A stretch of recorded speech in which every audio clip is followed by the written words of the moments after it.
Eu posso começar mesmo respeitando as ausências ou espera um pouquinho? Espera um pouquinho então, né? Hilda, decepcionado, tão decepcionado.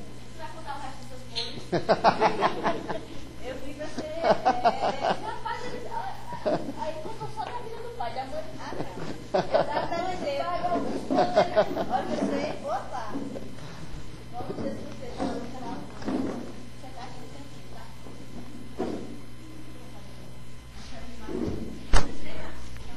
Eu não sei, não contei nada não.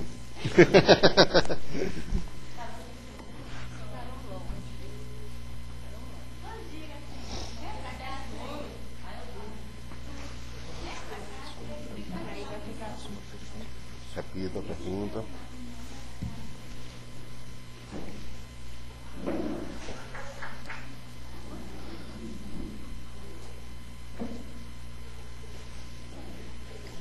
Assim em off, né? Em off. Mamãe, quando eu tinha terminado o seminário, mamãe, muita habilidade de falar, muita comunicação com auditórios, muita facilidade mesmo. Mas eu tinha terminado teologia. Aí ela achava que eu era o tal, né? Aí ela ia fazer uma conferência para as mulheres lá de João Pessoa. E ela chegou para mim e disse, olha, eu queria que você me ajudasse. Eu disse, está conversando, eu vou ajudar a senhora aqui. Não, preparar. Não, mãe, não vou não. Mas assim, você agora você é teólogo. Você... Eu digo, mamãe, como é que está conversando que eu não vou atrapalhar a senhora? Prepare aí. Aí não fui, né? Porque eu sou pirracento e com ela eu brinco muito. E não, a senhora fala, sei lá. Aí quando ela voltou, eu perguntei, e aí, como é que foi? Aí ela faz, não sei muito bem não. O pessoal gostou, disse que gostou muito. Só que eu preparei 3 ilustrações e na hora disse 18. E agora eu estou na maior dúvida se foi besteira minha ou se foi o Espírito Santo que me ajudou. Eu não sei vocês, para mim a dúvida da minha vida. Essas loucuras que a gente faz, né? Se é força do Espírito ou se é besteirada mesmo. Nossa, isso é bobagem. É inesquecível essa frase de mamãe, inesquecível esse momento.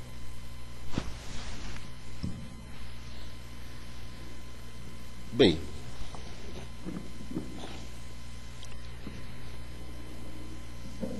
tentando lembrar mais ou menos de onde é que paramos, mas eu sei assim que na igreja, né, no meu primeiro ministério, eu descobri com mais certeza a vocação pastoral.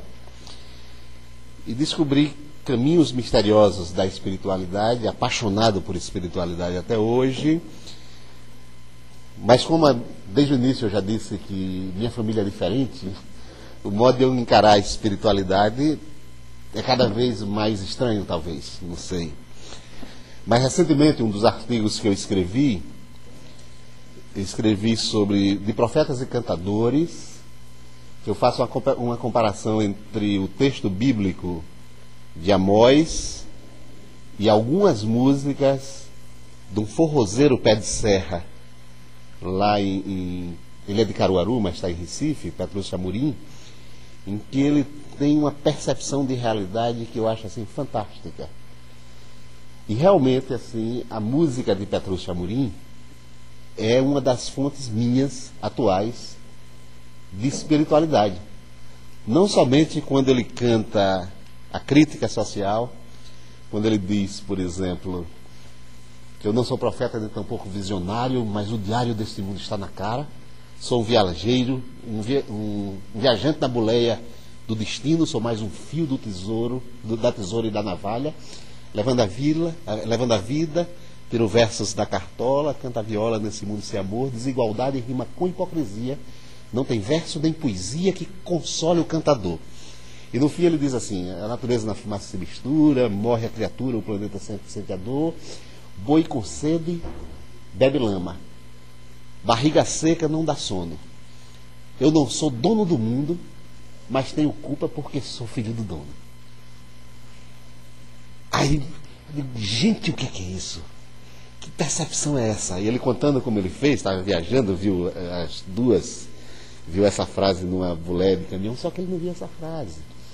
Ele tornou-se teólogo nesse momento, ele não é cristão, ou é cristão e a gente não sabe, ou ele nem sabe se é cristão, sei lá. Hoje eu estou todo confuso com isso.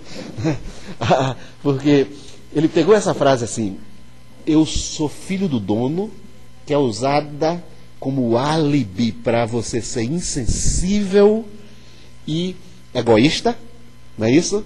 Ele usou no sentido assim, eu sou responsável porque sou filho do dono. Eu tenho culpa porque sou filho do dono. Eu tenho a parte do meu planeta. Nessa paixão por espiritualidade, estudei, li autores diversos sobre Espírito Santo, sobre espiritualidade. Um livro simples, mas muito marcante da minha vida, o livro de Richard Foster, sobre celebração da disciplina. E um pouco antes eu já estava assim, um pouco preocupado comigo mesmo e com minhas tradições. Deixa eu só dar um exemplo assim da minha caminhada com jejum, por exemplo. Eu estava na Caixa Econômica, sofrendo ser funcionário da Caixa Econômica. Me sentindo, a cabeça já teológica, lendo muito, me sentindo sendo chamado a alimentar o sistema, a enganar o público e não aceitando esse papel de mediador do sistema capitalista num banco que se dizia banco de ajuda e era uma grande mentira. Os gerentes nos diziam para enganar o povo. Havia as leis que o povo tinha direito e que deveriam ser escondidas da população. Normalmente eu dizia aos meus clientes, a todo o pessoal, quais eram os direitos deles, que eram direitos contra a Caixa, muitas vezes. Eu só pedia que não me denunciassem. Porque assim eles perderiam um apoio lá na Caixa Econômica, que era assim, nós temos muito mais direitos do que imaginamos. Às vezes nas coisas simples, eu trabalhei muito tempo no setor de habitação, a legislação federal, a legislação da própria Caixa Econômica sobre habitação nos dava na época direitos mais assim, maiores do que nós imaginamos. Só que não éramos orientados a distribuir esses direitos. Um exemplo simples. Como desempregado, eu tenho o direito de não pagar minha prestação do setor de habitação. Isso é um direito meu, um direito concedido pelo sistema, um direito que está escrito nos regulamentos do sistema. Eu tenho direito. Vá tentar. O pessoal vai fazer todo o possível para você não usar do seu direito. O funcionário da Caixa vai ser orientado para lhe mascarar, lhe negar, dizer que não conhece, dizer que não existe. Vai fazer todo um jogo, que é o jogo do poder, o jogo do sistema, para evitar que você tenha direito. No setor de habitação eu transgredi o máximo que pude. Por causa de uma transgressão indevida, transgredi o máximo que pude em favor da população, em favor do povo. Por causa de uma transgressão indevida, eu autorizei um laudo de avaliação, antes da avaliação do engenheiro, eu entrei numa suspeita de estar sendo, assim, de corrupção, né? de estar recebendo dinheiro do pessoal para facilitar as coisas. Eu facilitava de graça, eu era corrupto de graça, né? Eu não me incomodava de transgredir a lei em favor do pessoal, porque eu achava que a lei era injusta e mesmo algumas coisas da lei eu achava que era injusta, então o que eu podia fazer? Eu fui transgressor muito tempo na Caixa Econômica em algumas coisas. Mas aí, eu lembro que a Caixa Econômica me dava na época 17 salários anuais. E o salário era muito bom. Além de eu ter um salário mensal muito bom, eu tinha mais 5 salários anuais. Eu não tinha 13º, eu tinha mais 5 salários anuais com direito na Caixa Econômica. Esses salários eram me dados parcialmente. Mensalmente eu tinha uma ajuda para alimentação que equivalia a 2 salários mínimos mensalmente, só para alimentação, só para comprar em ticket. Eu tinha acesso aos melhores hospitais da cidade. Os melhores hospitais da cidade eu tinha acesso. Então a Caixa me dava uma segurança. Era a sensação de segurança que eu tinha por ser trabalhador da Caixa era muito grande na época. Na época era um bom emprego, era um bom salário, era um salário confortável. Mas é incrível como eu vivi endividado. É incrível. É incrível com todas essas benesses, como eu vivia financeiramente complicado, como era difícil administrar a abundância. E eu lembro assim que quando eu entrei nessa suspeita da direção, eu entrei numa crise existencial profunda, que foi crise teológica. E foi crise de espiritualidade. Nessa época eu já estava experimentando jejum. Experimentei jejum porque resolvi experimentar. Sem conhecer nada, resolvi ler Bíblia, resolvi pensar, e descobri que Jesus jejuava, todo mundo jejuava, então, só porque eu não era batista não podia jejuar, estava proibido onde, né? Então, eu resolvi experimentar.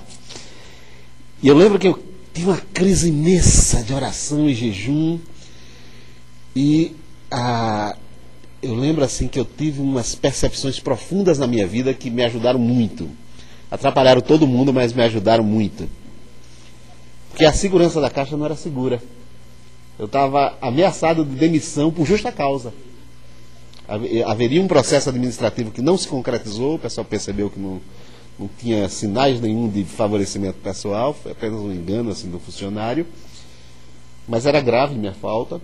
Eu estava correndo o risco de ser demitido por justa causa. E cadê a segurança? A segurança era totalmente insegura. E eu comecei a perceber naquela época a imagem do espírito, o espírito que é vento, o espírito que é insegurança. O que é vento? E eu me senti assim, entre uma decisão que foi definitiva na minha vida. Ou me segurava no sistema, no apoio, naquela segurança oferecida pelo sistema, pé no chão, salário, hospital, garantido a saúde dos filhos, garantido o parto de minha esposa, foi nesse melhor dos hospitais. E aí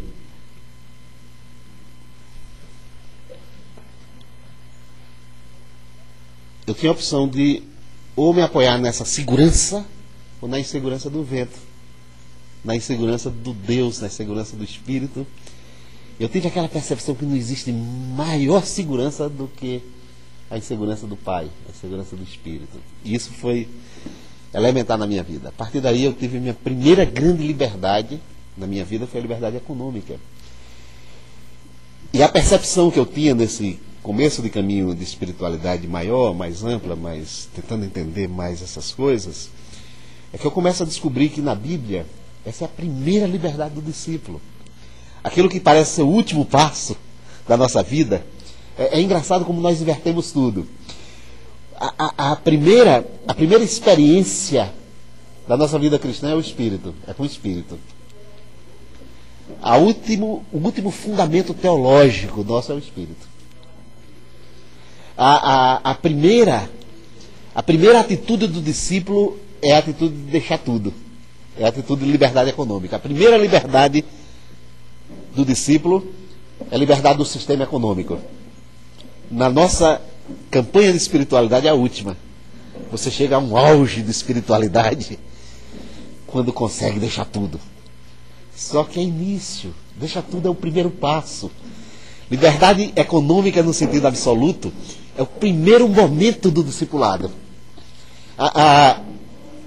Na igreja eu devo falar um pouco sobre isso. Sei lá, eu nunca sei direito o que é que eu vou falar. Mas assim, a igreja é um modo de atrapalhar o seu discipulado. A igreja é um projeto de acomodação do seu discipulado. Porque discipulado é coisa grande demais. Quem tem que aguenta? Discipulado não tem a lógica da teologia. Não dá para fazer teologia sobre discipulado. Então a igreja é a organização, é o comedimento, é a racionalização do absurdo, que é o discipulado. O discipulado é absurdo. E eu tive essas experiências que foram importantes na minha vida. Foi meu primeiro grande momento de liberdade. Quando eu deixei a Caixa Econômica, eu fui viver com 20% do meu orçamento. Um orçamento que não dava, eu era desafiado agora a viver com 20% do orçamento. Depois eu tive outras chances. E aí tive o privilégio de trabalhar na Visão Mundial. Nesse momento, nessa ânsia de espiritualidade, eu descobri o Deus dos pobres. Eu descobri a face da pobreza no Brasil e descobri que o meu Deus e o meu Jesus Cristo não era um acomodador, nem um pacifista, era um pacificador, que é diferente. Um pacificador é aquele que faz qualquer confusão que seja necessária, contanto que a situação realmente melhore. Assume todos os riscos da luta da transformação social, porque não há possibilidade de paz sem justiça, a não ser a paz dos cemitérios, que Julião falava, né? A não ser a paisagem tranquila, florida das tumbas, onde os cadáveres vivem uma vida absolutamente pacífica, estão em paz. A sociedade mais pacífica é a sociedade dos cemitérios. E jejum passou a ser um valor na minha vida. Eu lembro o primeiro dia que eu fui fazer jejum, lá na Caixa Econômica. Eu trabalhava na Caixa Econômica. Gente, que fome! Eu nunca na minha vida tinha passado sem perder uma refeição. Vocês não podem notar que meu biotipo não é biotipo do jejum, né? Não pareço uma pessoa assim que jejua de vez em quando, né? Não pareço. E aí, assim, eu nunca tinha passado na vida sem uma refeição. E eu era uma fome imensa. Eu descobri que jejum, a primeira coisa de jejum era passar fome mesmo, né? Mas eu comecei a lembrar de textos. Eu percorri textos na Bíblia com muitas coisas, foram boas para mim.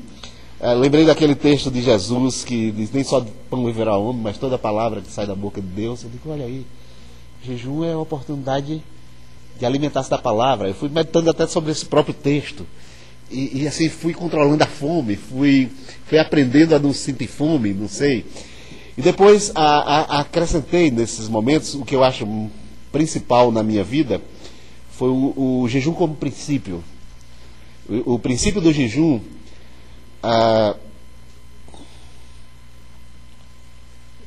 eu acho que pode ser ampliado, mas assim, tem a ver com aquela conversa de Jesus com a mulher samaritana.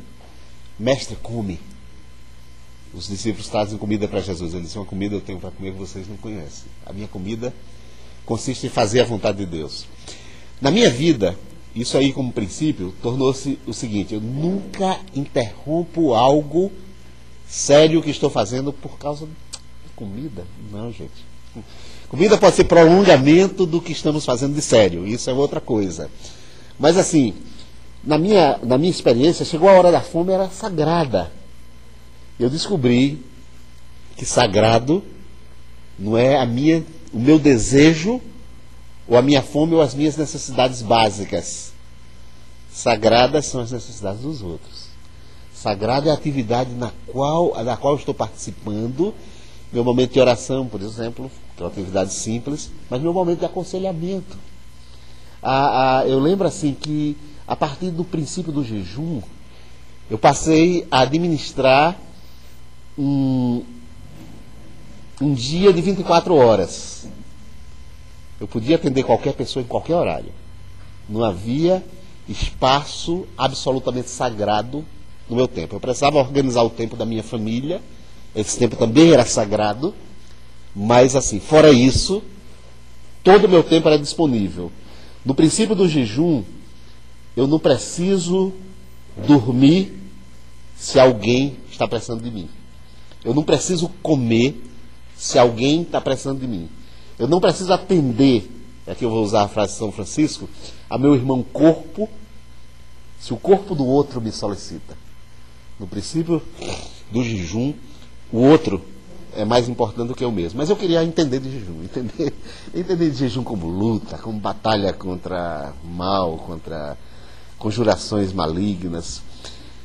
E depois da minha peregrinação pela pobreza no Brasil, nos Estados Unidos, no Brasil todo, e percebendo assim as causas da pobreza, percebendo as estruturas da pobreza, percebendo a fonte da pobreza, percebendo o sistema que gera pobreza, aprendi sobre o sistema capitalismo mais do que nunca, li Marx intensamente, li outros autores intensamente para tentar entender esse sistema, que é um sistema que gera vítimas, e que é um sistema que parece inocente, e que é um sistema sedutor.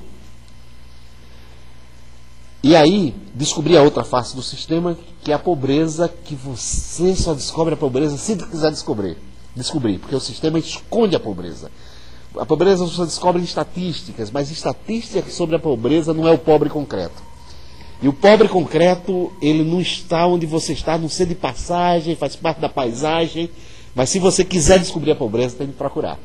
E tem de, não se chega de automóvel, tem de ir de sandália, tem de ir de pé descalços, tem de andar, tem de caminhar como Jesus caminhou.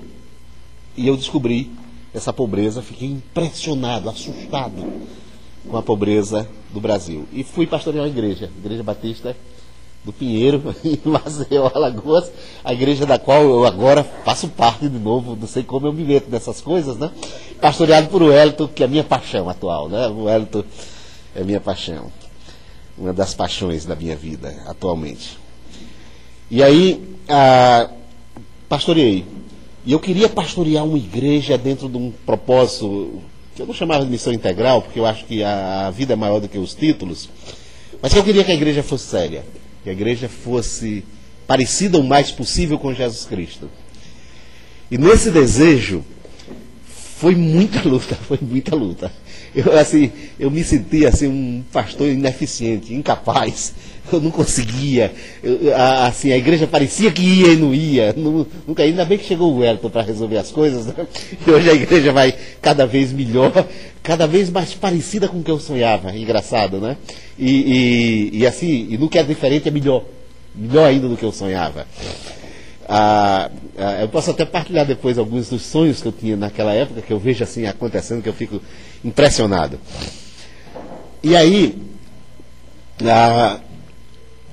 as lutas. Primeira luta contra uma parte da minha igreja, uma luta de uma liderança, que era a principal liderança da igreja, e que significou no meu primeiro ano de ministério perder 40 pessoas. Dói muito para mim esse negócio. Eu estava compartilhando isso no primeiro grupo. Eu não gosto de perder como pastor, membro de igreja. Eu fico doente, eu fico mal, eu me sinto péssimo. Eu já tinha dito para um irmão que fazia confusão lá no meu primeiro pastorado, que ele queria sair da igreja, porque disse que o pessoal não gostava dele. Eu disse, não, meu irmão, faça confusão aqui mesmo na igreja. A gente já conhece você. Tá bem, você tem umas chatices mesmo, mas seja chato aqui. Por que você vai ser chato na igreja dos outros? Seja chato aqui na nossa igreja, né? A igreja deve ser espaço para os chatos, para os complicados, para os problemáticos, né? A igreja deve ter a dissidência, deve ter a confusão, deve ter tudo isso. Eu acho que a igreja deve ter essas coisas, senão perde a graça, senão fica muito monótona como igreja. E aí eu perdi 40 membros da igreja. 40 das principais lideranças, professores da escola dominical, responsáveis por decisão, responsáveis pelo orçamento da igreja. Foi duro, extremamente duro. Mas a gente continuou andando, continuou caminhando. Eu lembro assim que a igreja me fez caminhar muito. Logo que eu cheguei na igreja, quando eu cheguei eu tinha planos. Eu digo, a gente vai trabalhar a consciência da igreja.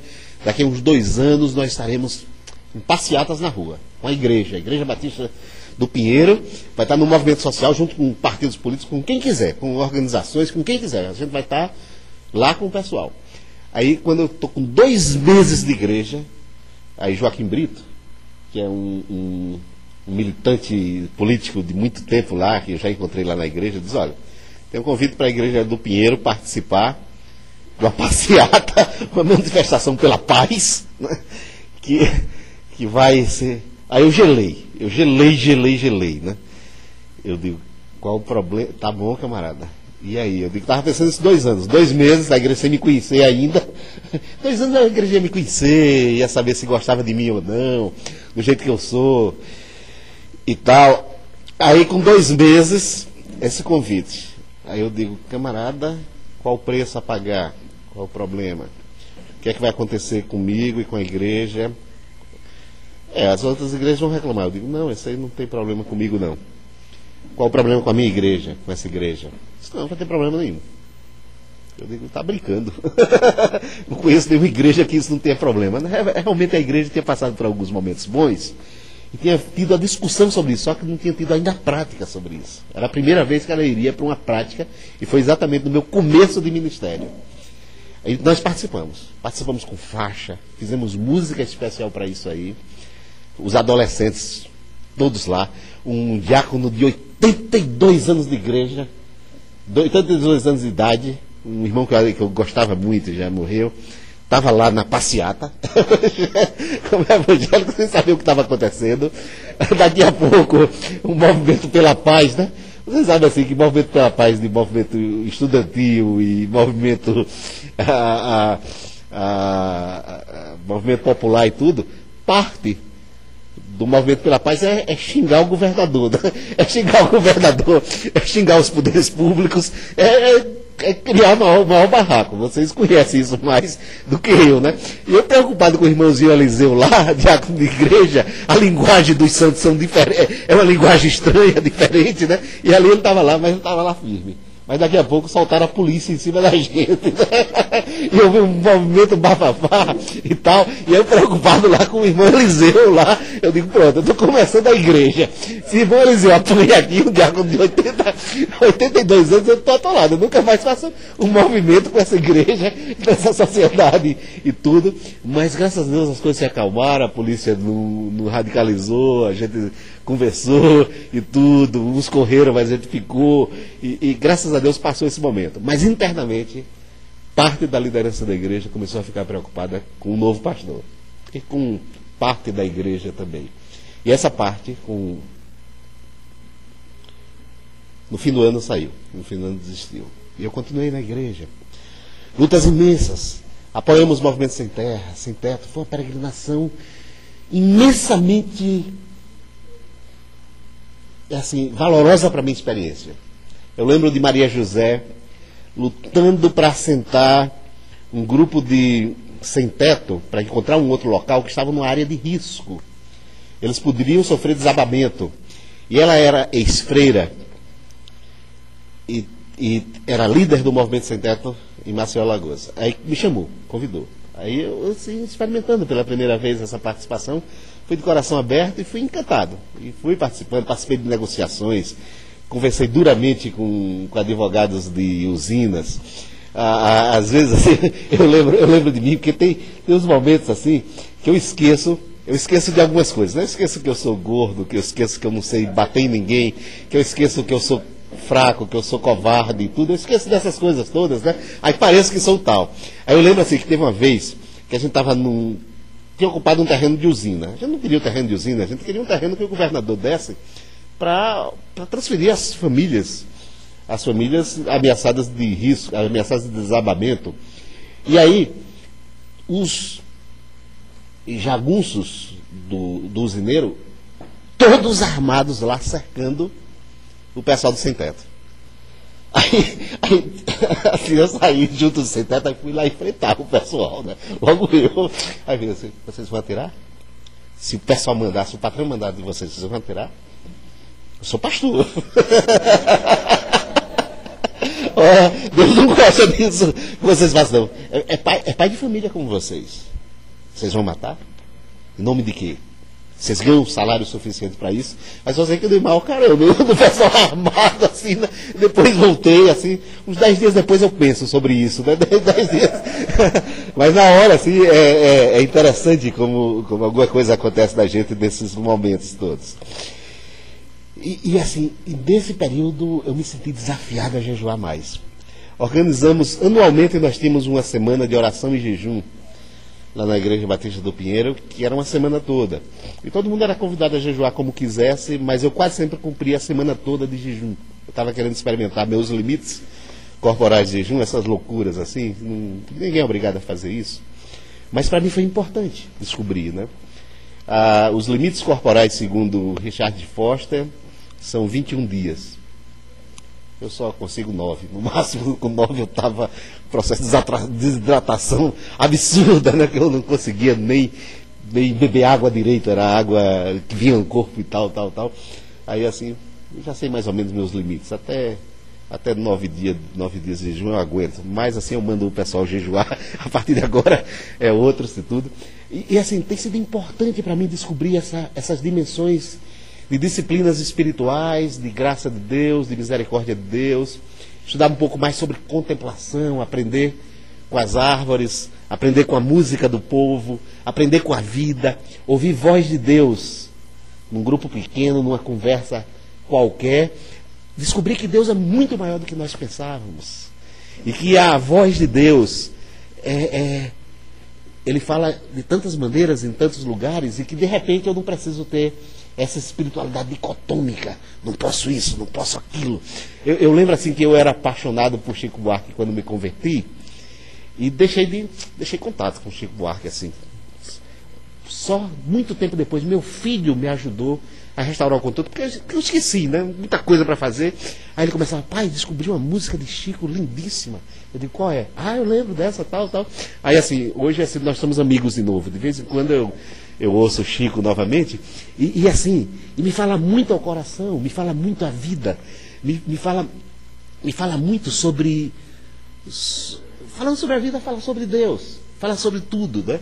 E assim, eu tô num momento que me metendo em muita coisa, né? Me metendo em muita coisa, mas sempre assim com um pouco dessa liberdade que eu aprendi nessa época, e conhecendo agora gente, amigos, assim, desafiado por amigos. Eu poderia dizer uma série de amigos que me desafiam com sua vida, que eu creio assim que uma fonte de espiritualidade na vida da gente são os amigos, né? E Paulo César mexe comigo quando ele chega naquela favela e todo mundo conhece ele. É um dos pastores da minha igreja, é o pastor principal da Igreja Batista Butrins. Eu faço parte desse colegiado. Genivaldo, que falou sobre o bebê, está mexendo com a minha vida. O Wellington mexeu muito com a minha vida esses anos todos, continua mexendo cada vez mais. Tem outras mulheres que mexem com a minha vida. Hilda começou a mexer comigo, Cleidinha já mexe comigo há muito tempo. Assim, pessoas que fizeram opções estranhíssimas.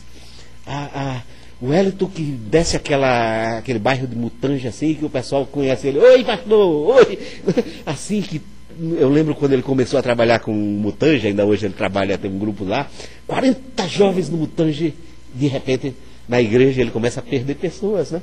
Ele começa a perder gente assim que chegava para ele e diz assim: olha, pastor, eu não vou colocar meus filhos junto desse pessoal. Assim, o senhor me vê assim simples, mas eu tenho dinheiro, eu sou rico. Assim, eu não vou viver, eu não quero viver nesse tipo de igreja, nesse tipo de realidade. O pessoal assim encantado com isso, e o pessoal desencantado. Eu lembro assim, quando a gente começou com meninos de rua na igreja, que a gente lá, quando colocamos 20 meninos de rua no espaço da igreja mesmo, no meu último ano de ministério, e que foi uma espécie de gota d'água. Eu descobri a minha ineficiência e resolvi que não tinha terminado meu ministério, que a gente não conseguiu muita coisa com o trabalho dos meninos de rua. Mas assim, era impressionante o encantamento dos meninos de rua com o espaço da igreja. Eles se sentiam parte daquilo ali. Era como se eles descobrissem a casa dele finalmente. E era impressionante como a igreja os sentia como corpo estranho. Eles participavam de tudo da igreja com naturalidade. Gostavam dos cânticos, gostavam das pessoas, gostavam de tudo. Eles se sentiam incluídos. E a igreja não os sentia muito parte do espaço. Aquele espaço que a igreja delimitou como espaço dela, né, é realmente isso, é o espaço dela. Mas igreja não tem muito a ver com discipulado, não. Igreja, sim, deve ser o espaço do discipulado, mas você precisa ser vigiado, tensionado. A igreja não pode viver sem ser incomodada. Se você quer ser discípulo de Jesus Cristo, incomode sua igreja. Não deixe sua igreja em paz, né? Incomode tanto até a igreja tomar uma decisão. Ou fica com você assim mesmo, do jeito que você é, ou lhe bota para fora e você vai fazer o seu discipulado mais feliz ainda. Vai fazer de outro espaço, de outra maneira. Tensionar as instituições, diga.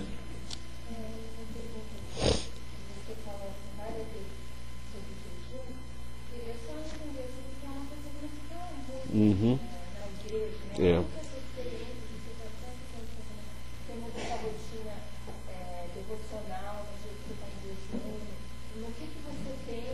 Uhum.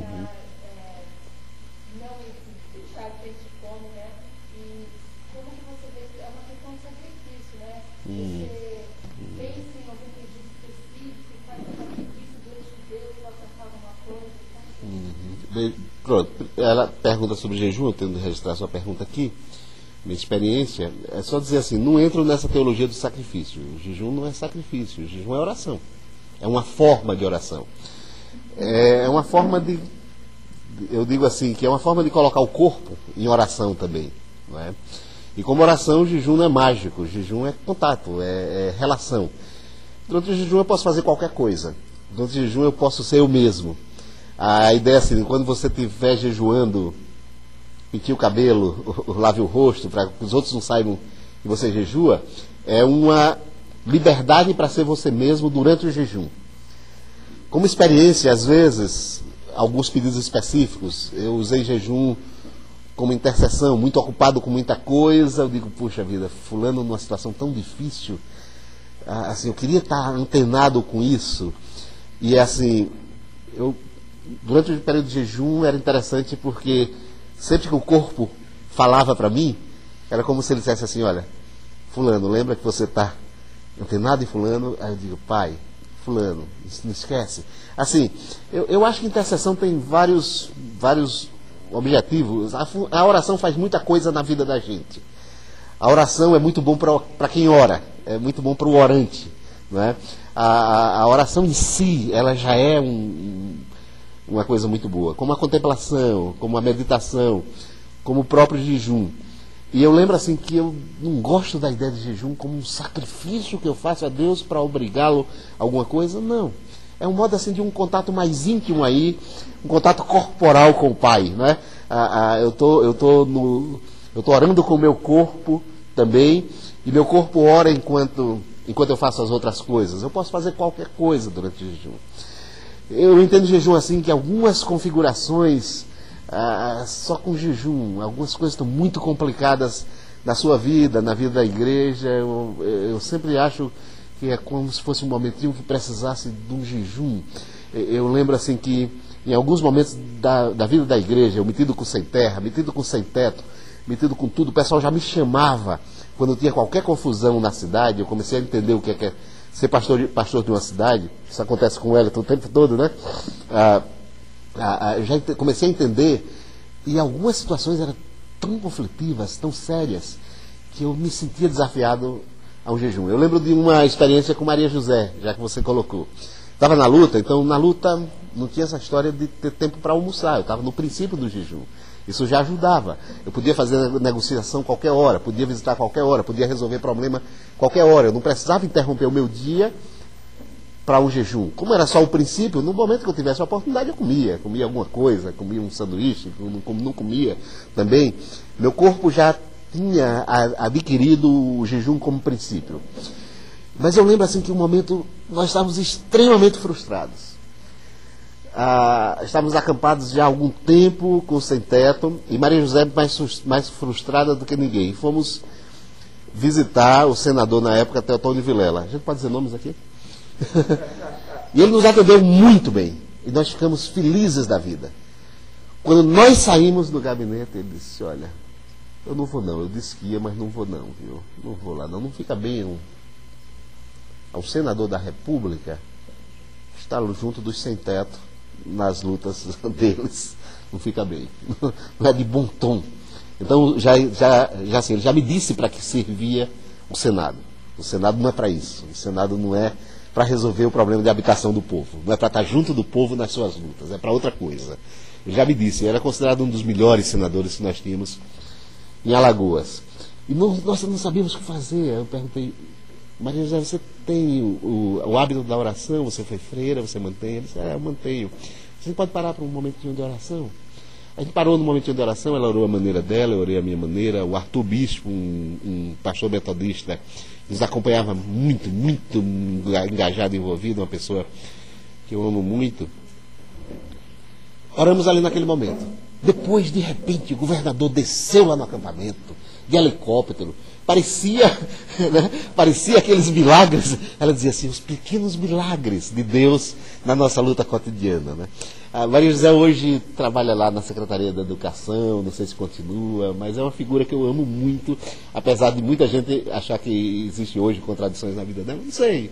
Para mim, ela é a pessoa do Movimento Sem Teto, é a figura que eu abracei com muito carinho, com muito amor um dia desse. Porque um determinado momento fizemos um Natal na nossa igreja, em que os meninos de rua ainda não estavam trabalhando com ele, foram falar, foram dar testemunho, e Maria José foi uma das pessoas que foi lá e falou. E aí ela disse assim: olha, estou muito contente com a Igreja Batista do Pinheiro, muito contente.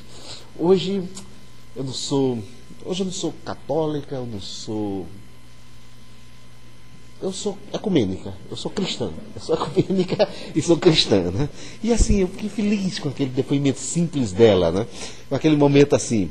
Foi interessante que a gente fez um Natal só voltado para as crianças de rua, lá um dos natais mais bonitos que eu participei. E a igreja, nós estávamos, quando terminou o Natal, eu estava muito feliz. Teve palavra de menino de rua mesmo, dizendo lá e tal, aquela coisa, teve palavra de gente do movimento.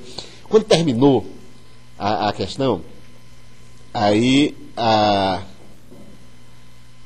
uma irmã da igreja que eu gosto muito, uma pessoa assim, feliz: olha, pastor, foi muito bom, mas logo no Natal a gente assim, pensava que tinha tudo a ver com o Natal, né? A gente fez a coisa exatamente porque era Natal, mas ela disse: olha, é muito bom para qualquer outro momento, menos para o Natal. Então, comemorar o nascimento de Jesus Cristo, né?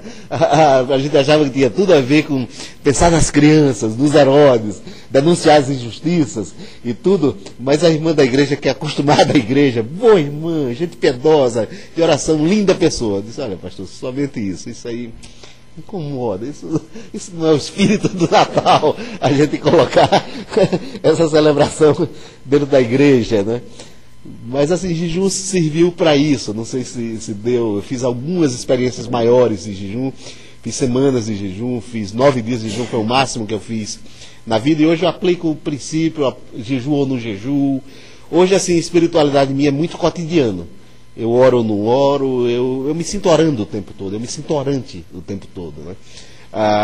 Assim, então eu me ajoelho, não me ajoelho, tem momentos que eu preciso me ajoelhar, tem momentos assim que eu não gosto de dizer essas coisas, não, eu gosto de ser eu mesmo, né? O tempo todo o pessoal já fica parecendo que a gente é melhor do que a gente, mas a gente eu só sou isso mesmo. O pessoal que me conhece sabe os meus defeitos todos. Mas assim, como eu caminhei muito em disciplinas espirituais, tentei, então tem momentos assim de eu aprender, meditar, pensar. Ultimamente tenho aprendido a peregrinar, um grupo de peregrinos e peregrinas do Nordeste, caminhar.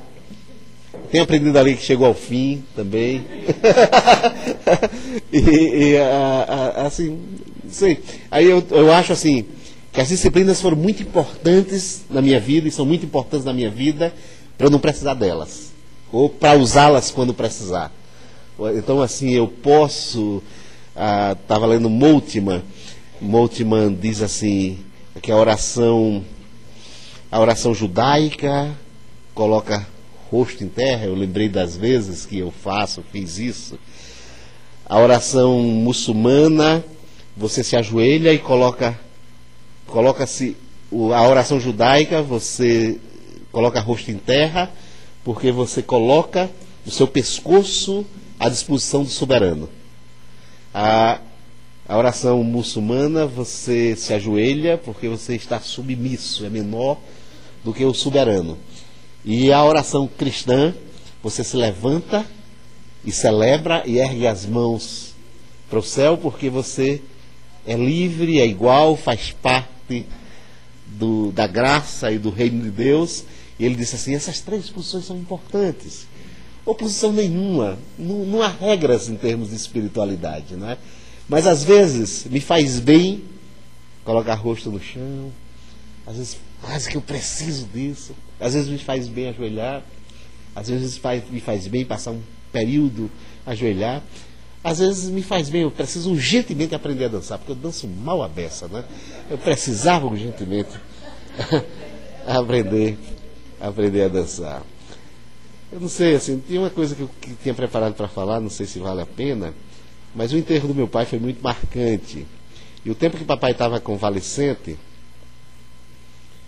mamãe, é aquilo que eu disse a vocês. Mamãe ria o tempo todo, mamãe brincava no hospital. Papai está perto da morte e mamãe está no hospital, brincando, cantando. Eu estava compartilhando aí as músicas que mamãe cantava no hospital, eu digo, todas as músicas contextualizadas. Era assim: encaiquei na cova dela, e uma voz lá de dentro respondeu, e papai doente. Aí ela terminava essa e começava: eram duas caveiras que se amavam, papai lá doente. Quando terminava essa, ela começava: nós era 7, fumo morrendo, só papai doente. E aí a gente preocupado com aquilo ali, e minha irmã chegou um dia lá junto com papai, e descobriu o papai feliz. Doente, mas feliz. Com mamãe. Quando mamãe saía de perto do papai, papai ficava procurando: cadê o Norina? Cadê o Norina? Aí disse, minha irmã olhou assim, a gente preocupado com mamãe, naquela alegria exagerada dela. mamãe é joia demais. Aí ele perguntou: você gosta, né, pai? Ela perguntou. Ele fez assim, né? Doentinho, fraquinho, hemodiálise, muito doente mesmo. Essa alegria de Honorina me faz muito bem. Assim, ultimamente, tentando descobrir 2 coisas que eu acho essenciais que a gente perdeu na caminhada: amor, paixão por pessoas mesmo. Eu queria me apaixonar por pessoas, pela vida e por pessoas concretas, com o brilho do olhar de papai vendo mamãe, com a paixão que papai teve por mamãe. E queria reaprender a ira. Eu acho que entre as coisas que a igreja atrapalha no discipulado, a igreja nos acomoda, não nos ensina nem a amar nem a irar. E às vezes eu vejo nós não sabendo o que fazer, nem com a nossa ira, nem com o nosso amor. Eu vejo nós apaixonados por instituições e irados contra pessoas. E eu creio que Jesus era apaixonado por pessoas e irado contra instituições, contra símbolos, contra poder, contra autoridades. Eu creio assim que meu desafio atual é aprender um pouco mais dessas 2 coisas.